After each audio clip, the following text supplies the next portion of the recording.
अभी हाल ही में जिस प्रकार से बग फार्मा पार्क आपने हिमाचल के लोगों के लिए स्वीकृत किया, उसके लिए मैं हृदय से आभार।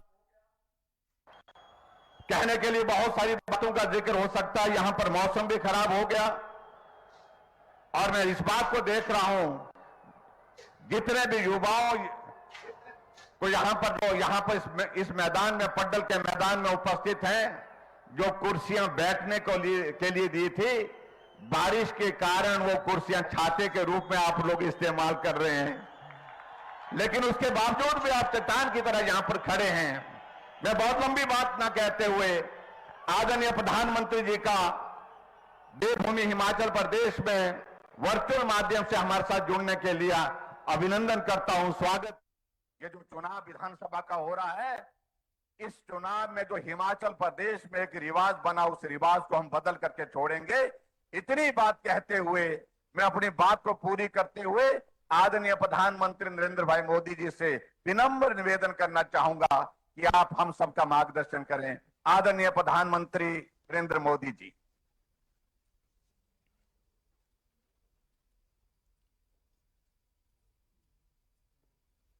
इस वक्त मंडी से, और ये प्रसारण जारी रहेगा। नमस्कार। हिमाचल प्रदेश के मेरे सभी युवा साथियों,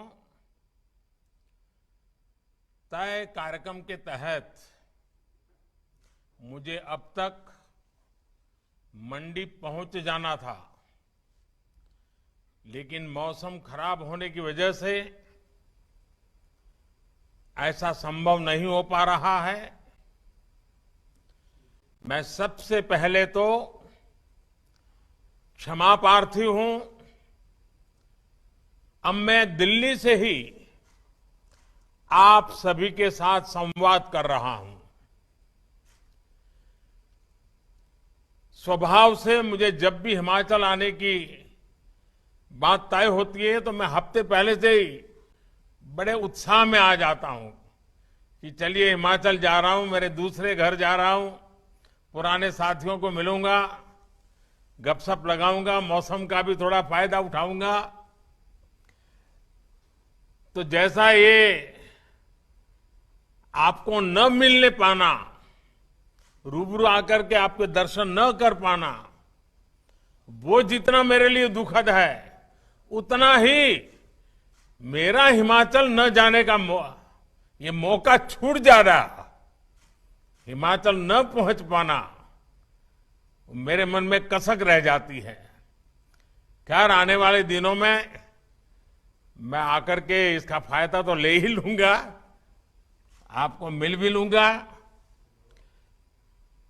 और मैं देख रहा था कि सारे नौजवान, क्योंकि बारिश है और हिमाचल की बारिश मतलब ज्यादा ठंड लेकर के आती है, धड़ाम से टेम्परेचर गिर जाता है। और आप दूर दूर से आए, ठंड के मौसम भी है, वहां पर पानी गिर रहा है, आप कुर्सी को ही छाता बना करके खड़े हैं। ये आपका प्यार, आपका उत्साह, आपका उमंग, ये मैं साफ साफ यहां अनुभव कर रहा हूं। साथियों, हिमाचल की युवा शक्ति ने हमेशा अलग अलग मोर्चों पर देश को गौरवान्वित होने का अवसर दिया है। पहाड़ी गांधी, बाबा कांसीराम समेत हिमाचल के अनेक सेनानियों ने आजादी के आंदोलन में महत्वपूर्ण भूमिका निभाई है। आजादी के तुरंत बाद जम्मू कश्मीर पर हुए हमले से लेकर करगिल युद्ध तक हिमाचल के जांबाजों ने सर्वोच्च बलिदान देकर मां भारती का सिर ऊंचा रखा है। देश की रक्षा के साथ साथ देश को सम्मान दिलाने वाले में भी हिमाचल के युवा कमाल करते रहे हैं। हाल ही में संपन्न हुए कॉमनवेल्थ गेमों में, उन खेलों में हिमाचल की बेटी प्रियंका ने क्रिकेट में, भाई वरुण ने हॉकी में और भाई विकास ने वेट लिफ्टिंग में शानदार प्रदर्शन किया। खेल का मैदान हो या कला जगत, पार्टी हो या सरकार, हिमाचल के युवाओं की ऊर्जा, उनका जोश, उनका नेतृत्व कौशल निरंतर देश के काम आ रहा है। साथियों, युवाओं को ज्यादा से ज्यादा अवसर देना हमेशा से भाजपा की सर्वोच्च प्राथमिकता रही है। मुख्यमंत्री हो, सांसद हो, मंत्री हो, भाजपा देश का वो राजनीतिक दल है जिसमें हर जगह युवाओं का प्रतिनिधित्व सबसे अधिक है। ऐसा इसलिए है क्योंकि भाजपा देश के युवाओं पर, हिमाचल के युवाओं पर सबसे अधिक भरोसा करती है। अब देश की युवा शक्ति मिलकर आजादी के अमृतकाल में भारत को विकसित राष्ट्र बनाने का संकल्प पूरा करेगी। मंडी में हो रहा यह आयोजन इसी युवा शक्ति का, युवाओं पर देश के इसी विश्वास का प्रतीक है। मेरे नौजवान साथियों, आज दुनिया में भारत की साख जैसे जैसे बढ़ रही है, वैसे वैसे भारत को जानने, समझने के लिए, भारत से जुड़ने के लिए पूरी दुनिया लालायित हो रही है। इसके पीछे एक बहुत महत्वपूर्ण कारण है और हिंदुस्तान के नागरिक, जागरूक नागरिक, हिंदुस्तान के मतदाता, इसका पूरा श्रेय उनको जाता है। कारण क्या है मैं बताऊं आपको। बहुत दशकों तक हमारे देश में सरकारें अस्थिर रही, किसी को बहुमत नहीं था, मिली-जुली सरकारें थी। कितना दिन चलेगी, कुछ करेगी कि नहीं करेगी, कर पाएगी कि नहीं पाएगी, भारत के मतदाताओं के, नागरिकों के मन में नहीं, दुनिया के मन में आशंका होती थी। और उसके कारण कोई भारत की किसी बात पे विश्वास करने से पहले 50 बार सोचने में पड़ जाता था। लेकिन 8 साल पहले 2014 में आप सब जागरूक मतदाताओं ने, मेरे हिमाचल के मतदाताओं ने दिल्ली में मजबूत स्थिर सरकार दी। सबकी सब लोकसभा की सीटें हिमाचल ने जीत करके दी, 14 में दी, 19 में दी। और उसका परिणाम है कि दिल्ली में स्थिर सरकार बनी। उस स्थिरता के कारण नीतियों में भी स्थिरता आई, वर्क कल्चर में भी स्थिरता आई। बदलाव के लिए एक मजबूत फाउंडेशन तैयार हो गया और उसी के कारण भारत का सामान्य नागरिक भी आज शासन व्यवस्था पर भरोसा करता है, सरकार पर भरोसा करता है। वैसे ही दुनिया भी हम पर ज्यादा भरोसा करने लगी है।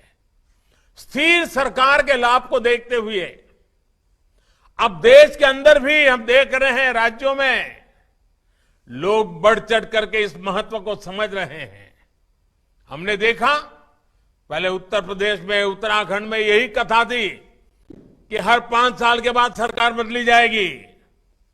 लेकिन उत्तर प्रदेश ने, उत्तराखंड ने उस सारी सोच को ही बदल दिया और सरकार स्थिर होने की दिशा में उन्होंने अपना निर्णय दोहराया। 5 साल बाद सरकार बदलने वाली सोच को यूपी और उत्तराखंड के लोगों ने उखाड़ करके फेंक दिया, बदल दिया। मुझे खुशी है कि हिमाचल के लोग, हिमाचल के युवा भी भाजपा सरकार की वापसी का मन बना चुके हैं। हिमाचल के युवा जानते हैं कि साफ नियत के साथ ईमानदार नियत के साथ हिमाचल का विकास अगर कोई कर सकता है तो सिर्फ और सिर्फ भारतीय जनता पार्टी कर सकती है। भाइयों और बहनों, अमृतकाल में भारत की प्रगति को गति देना, इस गति देने का हर आधार, हर सामर्थ्य, हर अवसर हिमाचल में मौजूद है। वर्ल्ड फार्मेसी के रूप में भारत की पहचान तब और मजबूत होगी जब हिमाचल एक वैश्विक फार्मा हब बनेगा। देश में दवाओं के रॉ मटेरियल में आत्मनिर्भरता के लिए आज जो काम चल रहा है, उसके लिए 3 राज्यों को चुना गया है, जिसमें से एक है अपना हिमाचल प्रदेश, जहां बल्क ड्रग्स पार्क बनाया जा रहा है। इसी प्रकार देश के 4 राज्यों में मेडिकल डिवाइस पार्क बनाए जा रहे हैं, उसमें भी हिमाचल एक है। मुझे बहुत खुशी है कि हिमाचल के बेटे बेटियां स्टार्टअप इंडिया, आत्मनिर्भर भारत फंड, इसका भरपूर उपयोग कर रहे हैं। अब तो आईआईटी मंडी भी युवा जोश से सरोवर है, स्टार्टअप इंडिया मिशन को मजबूत कर रही है। मेरे युवा साथियों, बीते 8 वर्षों में देश में उच्च शिक्षा के लिए अनेक नए संस्थान शुरू किए जा चुके हैं।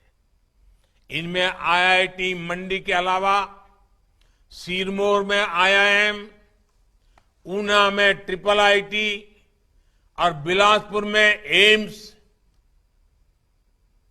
कौन हिमाचली होगा जिसको इस बात का गर्व न होगा? अब शिमला के बाद मंडी में भी यूनिवर्सिटी है और धर्मशाला में केंद्रीय विश्वविद्यालय भी है। यानी हर बड़े सेक्टर से जुड़े देश के जितने प्रीमियम संस्थान हैं, वो आज हिमाचल में भी है। इसका बहुत बड़ा लाभ हिमाचल के मेरे नौजवानों को, हिमाचल की मेरी बेटियों को, हिमाचल के मेरे युवाओं को होने वाला है। 8-10 साल पहले जो सोचना भी असंभव था, उसे आज भारतीय जनता पार्टी की सरकार ने करके दिखा रही है। साथियों, अमृत काल में भारत की अर्थव्यवस्था को, देश में रोजगार निर्माण को एक बड़ा बल जिस सेक्टर से मिलने वाला है, वो है हमारा टूरिज्म सेक्टर। मैं खुद भी हिमाचल की देव संस्कृति और हिमाचल के हस्तशिल्पों से बहुत अभिभूत रहता हूं। हिमाचल की इसी विशेषता को प्रोत्साहन देने के लिए हम निरंतर प्रयास कर रहे हैं। कुल्लू शॉल हो, किन्नौरी शॉल हो, चंबा रुमाल हो, कांगड़ा पेंटिंग्स हो, चंबा के हमारे चप्पल्स हो, या लाहुली गर्म जुराबे, इन सभी को जीआई टैग किया गया है। दुनिया में उसकी एक प्रतिष्ठा बनी है।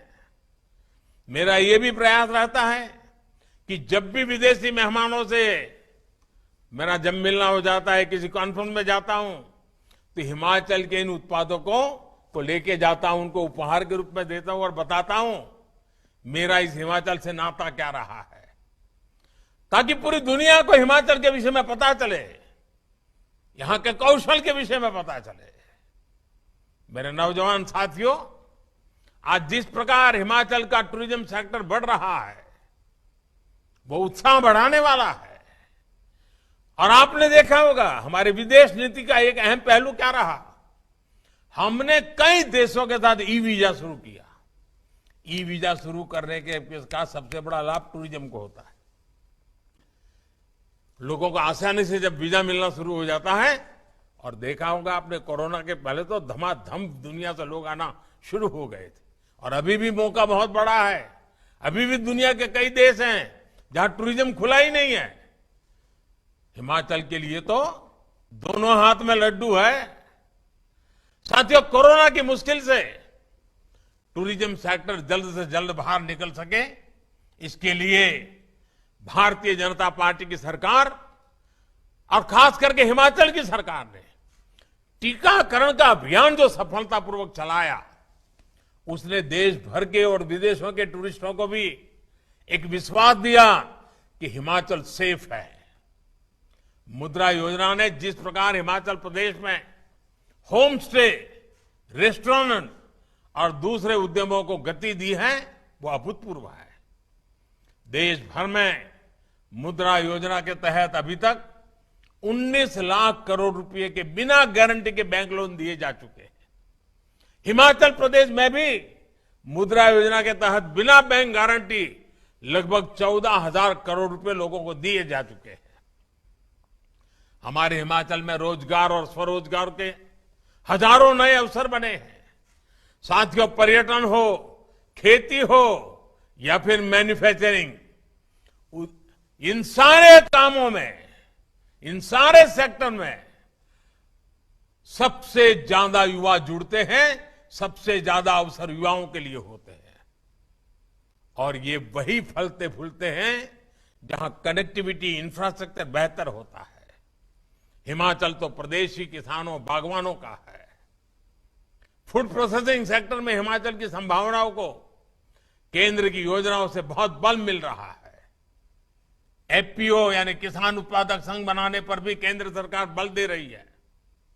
हिमाचल में integrated cold chain, agro processing cluster, food processing units और फूड टेस्टिंग लैब का नेटवर्क तैयार किया जा रहा है।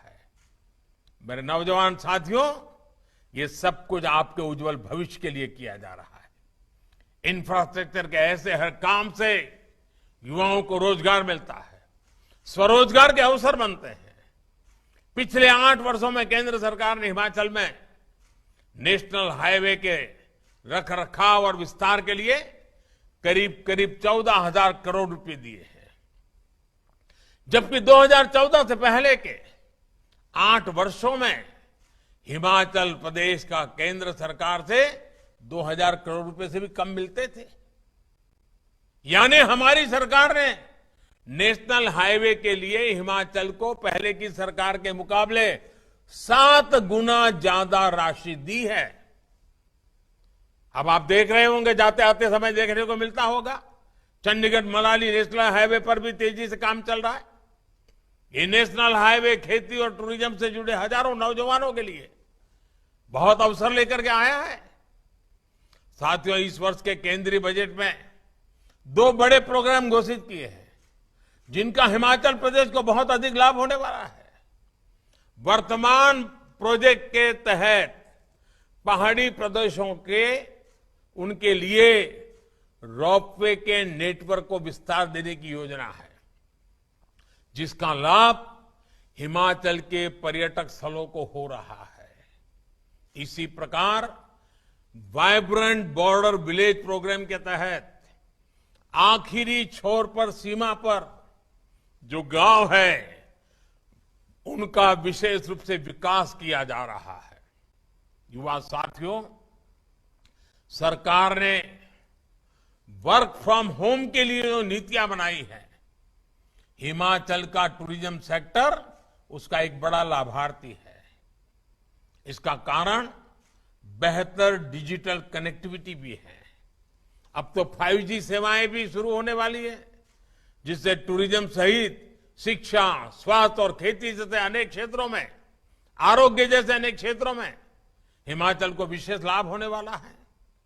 मुझे खुशी है कि हिमाचल उन प्रदेशों में है जिसने अपनी ड्रोन नीति बनाई है, और इसके लिए मैं हिमाचल सरकार के ये दूरंदेशी निर्णय के लिए और अगुवाई करने के लिए मैं हिमाचल भाजपा सरकार को बधाई देता हूं। ड्रोन से सामान पहुंचाने में, खेती बागवानी में भी बहुत मदद मिलने वाली है। ड्रोन के बढ़ते इस्तेमाल को देखते हुए युवाओं को ड्रोन उड़ाने की ट्रेनिंग देने के लिए कई कोर्स भी शुरू किए गए हैं। इसलिए कनेक्टिविटी के साथ साथ हेल्थ और वेलफेयर से जुड़े दूसरे इंफ्रास्ट्रक्चर में भी हिमाचल आज आगे बढ़ रहा है। बिलासपुर का एम्स अब बनकर तैयार हो चुका है। मोहाली में कुछ सप्ताह पहले जिस कैंसर अस्पताल का उद्घाटन हुआ है, टाटा के जो मुंबई की कैंसर अस्पताल है उसी का ये एक हिस्सा है, उसका सबसे बड़ा लाभ हिमाचल को मिलने वाला है। शुद्ध पेयजल उत्तम स्वास्थ्य के लिए बहुत आवश्यक है। जल जीवन मिशन के तहत पिछले 3 साल में देश के 7 करोड़ से अधिक नए घरों को नल से जल मिलने लगा है। हिमाचल के 8 लाख से ज्यादा परिवारों को भी नल से जल की सुविधा मिली है। साथियों, कुछ दिन पहले ही केंद्र सरकार ने एक और अहम फैसला लिया है। केंद्रीय मंत्रिमंडल ने हिमाचल के हाटी समुदाय को एसटी सूची में जोड़ने के प्रस्ताव को मंजूरी दे दी है।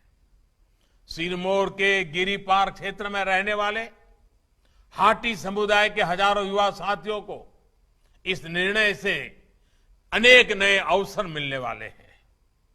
भारतीय जनता पार्टी की सरकार के ऐसे ही प्रयासों के कारण हिमाचल प्रदेश के लोग, यहां के युवा आज भारतीय जनता पार्टी को अपनी सर आंखों पर बिठा करके भाजपा के हर कार्यकर्ता को आशीर्वाद दे रहे हैं।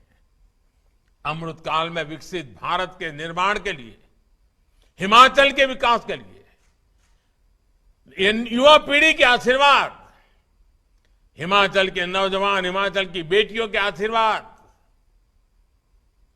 और ये साथ ऐसे ही निरंतर बना रहेगा। आपका ये जोश, उमंग, उत्साह निरंतर बना रहेगा, निरंतर बढ़ता रहेगा, ये मेरा विश्वास है। मैं फिर एक बार आप सबकी क्षमा चाहता हूं, क्योंकि आप सबके बीच आ नहीं पाया।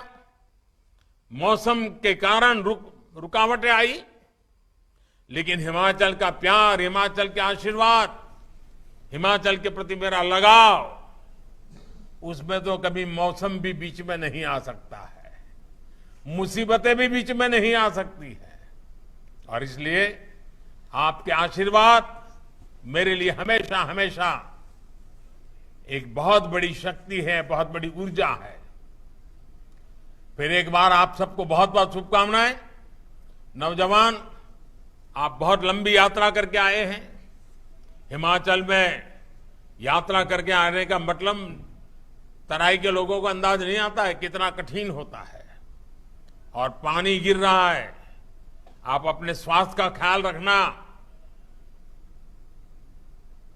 आवश्यक जो भी प्रबंध, आप पहाड़ के लोगों को तो इसकी सारी टेक्निक भी मालूम होती है।